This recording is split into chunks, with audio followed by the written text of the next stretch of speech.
नमस्कार दोस्तों, आपका स्वागत है आपके अपने चैनल हिंदुस्तानी कृषक में। तो किसान भाइयों, आज की वीडियो हम बात करेंगे कि यदि हमको हमारी धान की फसल से एक अच्छा उत्पादन लेना है तो जब हमारी धान की फसल 50 से 55 दिन की अवस्था में होती है, अर्थात गबोट अवस्था पर होती है, तो हमें धान की फसल में उस समय पर कुछ सावधानियों के साथ साथ कुछ माइक्रोन्यूट्रिएंट्स अर्थात पोषक तत्वों की पूर्ति करनी पड़ती है, जिससे कि हमारी धान की फसल में अधिक बालियां आए तथा बालियों में दानों का अच्छा भराव हो और दाने चमकदार व वजनदार हो। और साथ ही में अन्य सावधानियां जैसे कि बालियों से दाने न झड़े अथवा हमारी धान की फसल तेज हवा के कारण ना झुके। और किसान भाइयों, इसी समय पर हमें हमारी धान की फसल में कुछ रोगों का अटैक भी देखने को मिलता है, जिनका नियंत्रण भी बहुत ही आवश्यक होता है। तो जब हमारी धान की फसल 50 से 55 दिन की अवस्था में हो, अर्थात गबोट की अवस्था में हो, तो उस समय यदि हम इन सभी बातों को ध्यान में रखते हैं तो हमारा उत्पादन 2 से 3 क्विंटल प्रति एकड़ की दर से बढ़ सकता है। तो किसान मित्रों, आज की वीडियो में हम धान की गबोट अवस्था में लगने वाले रोग व कुछ महत्वपूर्ण सावधानियां तथा माइक्रोन्यूट्रिएंट्स की पूर्ति के विषय पर चर्चा करेंगे, जिससे कि हम हमारी धान का एक संपूर्ण उत्पादन प्राप्त कर सकें। तो किसान भाइयों, आप वीडियो को पूरा व अंत तक जरूर देखें और आपने अभी तक हमारे चैनल को सब्सक्राइब नहीं किया है तो चैनल सब्सक्राइब करके हिंदुस्तानी कृषक परिवार का हिस्सा बने, जिससे कि आपको फसलों से जुड़ी महत्वपूर्ण वीडियो सही समय पर मिल सके। तो किसान भाइयों, सबसे पहले हम बात करेंगे गबोट अवस्था में धान की फसल में लगने वाले कुछ रोग के अटैक के बारे में, जो कि हमारे धान के उत्पादन को प्रभावित कर सकते हैं। तो जिसमें पहले रोग की बात करें तो तना छेदक व पत्ती लपेटक। तो किसान भाइयों, धान में 50 से 55 दिन की अवस्था में तना छेदक व पत्ती लपेटक की सेकेंड स्टेज का अटैक देखा जाता है। और साथ ही में किसान भाइयों, इस समय पर सबसे अधिक अटैक गर्दन तोड़ अर्थात नेक ब्लास्ट का सबसे अधिक खतरा होता है। तो किसान भाई, जो ये गर्दन तोड़ रोग है, ये धान की फसल के लिए इतना नुकसानदायक रोग है जो कि हमारी धान की फसल के उत्पादन को 60 से 70% तक घटा सकता है। और किसान भाई, तीसरे रोग के अटैक की बात करें तो इस समय पर हमें BHP अर्थात रस चूसक कीट जैसे कि माहू व हरा तेला और सफेद फुद्दा जैसे रस चूसक कीटों का अटैक अधिक देखने को मिलता है। और किसान भाई, इसी जगह पर हमें जो हल्दी गांठ अर्थात फॉल्स स्पॉट के भी लक्षण आना शुरू हो जाते हैं, जो कि हमें बाली निकलने के बाद दिखाई देते हैं। तो किसान भाइयों, इन सभी रोगों का अटैक हमें धान की फसल में 50 से 60 दिन की अवस्था में देखने को मिलते हैं। और किसान मित्रों, इसी समय पर हमें इन रोगों के कंट्रोल के लिए कीटनाशक व फंगिसाइड का छिड़काव करना आवश्यक होता है। तो चलिए किसान भाइयों, अब हम जान लेते हैं कि हमें धान की गबोट अवस्था में कौन कौन से माइक्रोन्यूट्रिएंट्स की पूर्ति करना चाहिए, जिससे कि हमारी धान की फसल में प्रकाश संश्लेषण क्रिया अच्छे से हो तथा हमारे पौधे स्ट्रेस मुक्त रहें, जिससे कि उनमें बालियों का अच्छे से विकास हो, ताकि बालियों में दानों का भराव अच्छा हो, दाने चमकदार व वजनदार हों। तो किसान भाइयों, इस समय पर प्राइमरी खाद की बात करें तो सबसे महत्वपूर्ण खाद होता है फास्फोरस तथा पोटास, जो कि हमारी धान की फसल में प्रकाश संश्लेषण क्रिया को बढ़ाता है तथा पोटेशियम से हमारी धान की फसल के तने को मजबूती मिलती है तथा दाने वजनदार व चमकदार होते हैं। तो किसान भाइयों, फास्फोरस तथा पोटेशियम की पूर्ति के लिए आप NPK 0-32 जो कि आजकल HD फॉर्म में आने लगा है, तो उसकी मात्रा की बात करें तो 250 से 300 ग्राम प्रति एकड़ उपयोग कर सकते हैं। और किसान भाइयों, इसी के साथ में आपको कुछ माइक्रोन्यूट्रिएंट्स भी लेने हैं, जैसे कि जिंक, जो कि जिलेटेड फॉर्म में होना चाहिए, जिसकी मात्रा की बात करें तो 50 से 60 ग्राम प्रति एकड़ आपको इसका उपयोग करना है। और किसान भाई, इसी के साथ में आपको बोरोन 20% वाला, जिसकी डोज की बात करें तो 80 से 100 ग्राम प्रति एकड़ आपको इसका भी प्रयोग करना है। और किसान मित्रों, इसी के साथ में आपको किसी अच्छी कंपनी का माइक्रोन्यूट्रिएंट्स मिक्सचर लेना है, जिसमें की magnesium, sulphur, ferrous, calcium, manganese जैसे अन्य सभी पोषक तत्व मौजूद हो। इसका इस्तेमाल जरूर करें, क्योंकि ये सभी माइक्रोन्यूट्रिएंट्स हमारी धान की फसल में गबोट अवस्था में बहुत ही महत्वपूर्ण व आवश्यक होते हैं। इन सभी के द्वारा हमारी धान की फसल में जो माइक्रोन्यूट्रिएंट्स की कमी होती है वह पूरी हो जाती है, जिसके परिणाम स्वरूप हमारी धान की फसल में प्रकाश संश्लेषण क्रिया तेजी से बढ़ती है और साथ ही में रोगों के अटैक की संभावना भी कमी रहती है। किसान भाइयों, इन सभी पोषक तत्वों के कारण हमारे पौधे में रोगों से लड़ने के लिए रोग प्रतिरोधक क्षमता बढ़ जाती है, जिससे कि हमारे पौधे का तना भी मजबूत हो जाता है। और किसान भाइयों, जैसे कि आप सभी जानते हैं कि स्वस्थ पौधे में बालियों का विकास भी अच्छे से होता है, साथ ही में बालियों में दानों का भराव भी अच्छे से होता है और दाने की झड़ने की संभावना भी कम रहती है और साथ ही में दाने चमकदार और वजनदार भी होते हैं, जिसके परिणाम स्वरूप हमारे उत्पादन में बढ़ोतरी होती है। तो किसान भाई, ये तो बात हुई कि हमारी धान की फसल जब 50 से 60 दिन की अवस्था में होती है तो हमें किन किन रोगों के लिए सावधान रहना चाहिए तथा इस समय पर हमें किन किन खाद व माइक्रोन्यूट्रिएंट्स की पूर्ति करना आवश्यक होता है। तो किसान भाई, अब हम बात कर लेते हैं कि इस समय पर हमें हमारी धान की फसल के लिए किन किन सावधानियों का रखना आवश्यक होता है, क्योंकि किसान भाई, हम किसी फसल का उत्पादन सिर्फ दवाइयों के द्वारा ही नहीं बढ़ा सकते। उनमें उत्पादन बढ़ाने के लिए हमें कुछ सावधानियों को ध्यान में रखना भी जरूरी होता है, जो कि बहुत से किसान भाई इस बात की ओर ध्यान नहीं देते। जबकि किसान भाइयों, किसी फसल के लिए हमारे द्वारा रखे जाने वाली सावधानियां फसल में 30 से 40% तक उत्पादन बढ़ा सकती हैं। तो किसान मित्रों, पहले सावधानी की बात करें तो जब आपकी धान की फसल में बालियां निकल रही हों, तब बालियों का पूर्ण विकास होने तक आपको अपने खेत में पर्याप्त नमी बनाना आवश्यक होता है। अर्थात आपको अपने धान के प्लॉट में ध्यान रखना है कि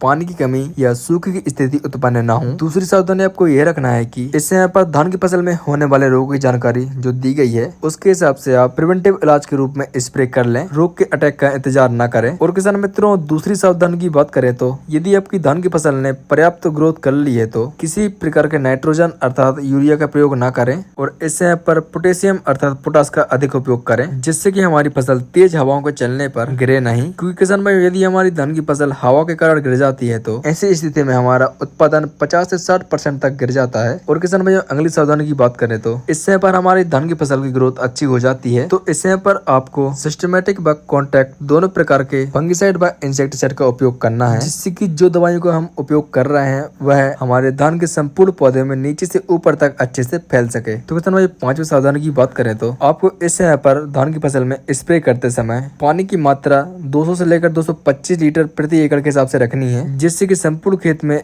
एक समान दवाई का छिड़काव हो सके। और किसान भाई, छठवीं सावधानी की बात करें तो आपको स्प्रे में चिपको अर्थात स्टिकर का उपयोग जरूर करना है। तो किसान भाई, हमें उम्मीद है आपको वीडियो समझ में आ गई होगी। यदि आपको वीडियो पसंद आई तो वीडियो को लाइक कर दीजिएगा एवं चैनल को सब्सक्राइब करके वीडियो को अन्य किसान भाइयों तक शेयर करें, जिससे कि अन्य किसान भाई हमारे हिंदुस्तानी कृषक परिवार का हिस्सा बने और सभी फसलों से जुड़ी महत्वपूर्ण जानकारी प्राप्त कर सकें। तो किसान भाई, मिलते हैं हमारी अगली वीडियो में। जब तक के लिए जय जवान जय किसान।